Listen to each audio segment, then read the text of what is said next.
মুদারাবা, মুশারাকা, মুরাবাহা ভিত্তিতে একটা banking system যেটা 1983 সনে চালু হয়, এটা সফলতা অর্জন করে।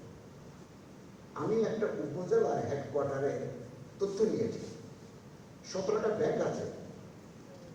16টা ব্যাংক সারা বছরে যত আয় করে, deposit, investment, foreign trade, Islamic bank of Bangladesh একাই ওই 16টার চাইতে বেশি। মানুষের মধ্যে কিরকম কনফিডেন্স তৈরি করতে পারলে মানুষ পঙ্গপালের মতো ইসলামিক ব্যাংকের প্রতি ধাবিত হয়।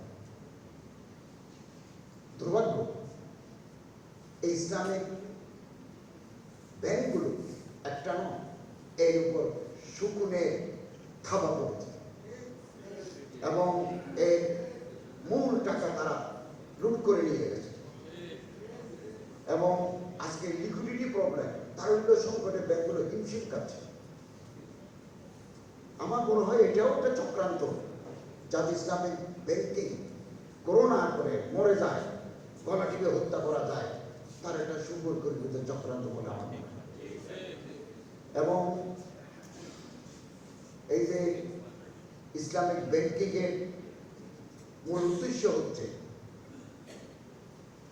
দরিদ্রতা বিমোচন, সুদ থেকে মুক্তি, সুদ তো হারাম, আহলাল্লাহু বাইয়া ওয়া হারামা রিবা।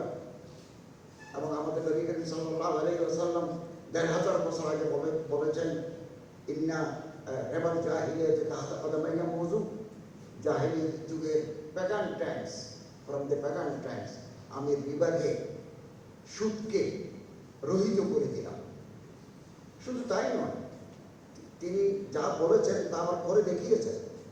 তিনি বলেন, হযরত আব্বাসের জামানা থেকে আমার পরিবারের মধ্যে, আব্বাস ইবনে আব্দুল মুত্তালিবের জামানা থেকে আমার বংশের যে সুদ বাজারে আছে আমি সবগুলো রহিত করে দিলাম, কেবল ক্যাপিটাল রাসুল মাল আমি নেব, করে দেখিয়েছেন তিনি।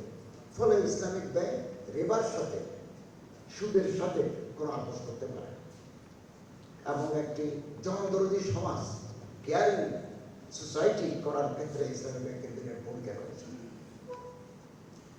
আমাদের কিছু চ্যালেঞ্জও আছে, যেমন আমরা কতটুকু ইসলামিক ব্যাংকিং করতে পেরেছি। আমরা তো বাংলাদেশ ব্যাংকের অধীনে,